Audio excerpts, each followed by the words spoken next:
शान्त हावामा बग्छ मेरो गाउँको याद। हिमालको काखमा लेखिएको छ मेरो नाउँ। रातो र चन्द्र सूर्यले बोलाउँछन् मलाई। उठ छोरा छोरी देशले खोज्दैछ तिमीलाई। गुराँस फुल्छ जब सम्झन्छु म आफ्नो माटो। आमाको आँखा जस्तै पवित्र छ यो बाटो।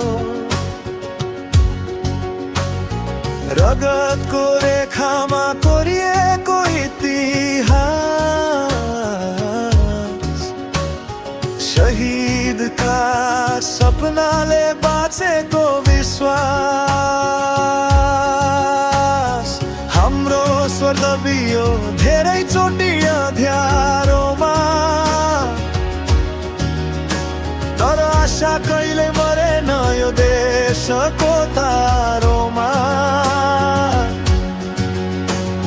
सेप्टेम्बर 8 र 9 को त्यो गर्जन सुने। जनताको आत्मा फेरि एकचोटि जुर्मुरे।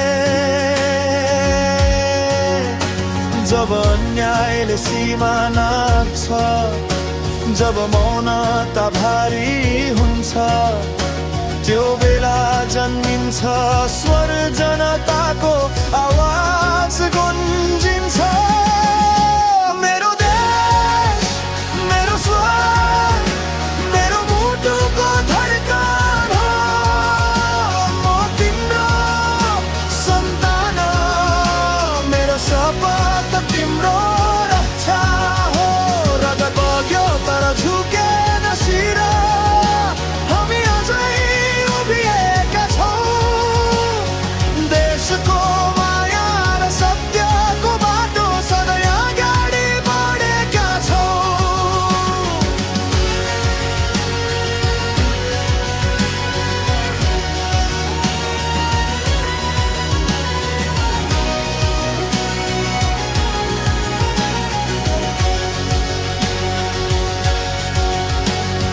सेप्टेम्बरको त्यो आकाश अझै बोल्छ।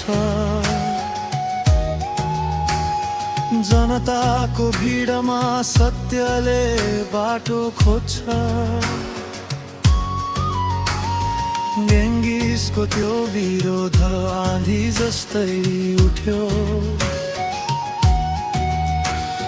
न्यायको खोजीमा जनसागर फुट्यो। तर हाम्रो लडाई घृणाको होइन, यो आवाज हो प्रेमको सत्यको। हामी चाहन्छौँ शान्ति र समानता। देश बाँचोस् आशाको प्रकाशमा। आमा रोइन् छोरा सडकमा उभियो। देश मेरो हो भन्दै आवाज उठायो। भयले रोक्न सकेन त्यो चाहना, किनकि देशभक्ति हो हाम्रो पहिचान। हिमालले देखेको छ हाम्रो आँसु, तर बग्दैन बर्डरको बाधा।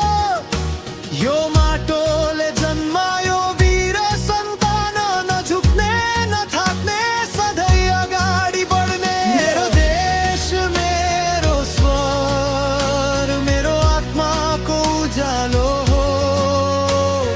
जतिसुकै आँधी आए पनि यो प्रेम कहिल्यै नडोलोस्। सेप्टेम्बरको त्यो गर्जन सम्झेर हामी अझै बलियो छौँ। देशको माया जनताको शक्ति हाम्रो सबैभन्दा ठुलो धन हो। माटोको सुगन्ध सासमा बोकेर हामी बाँचिरहन्छौँ आशामा।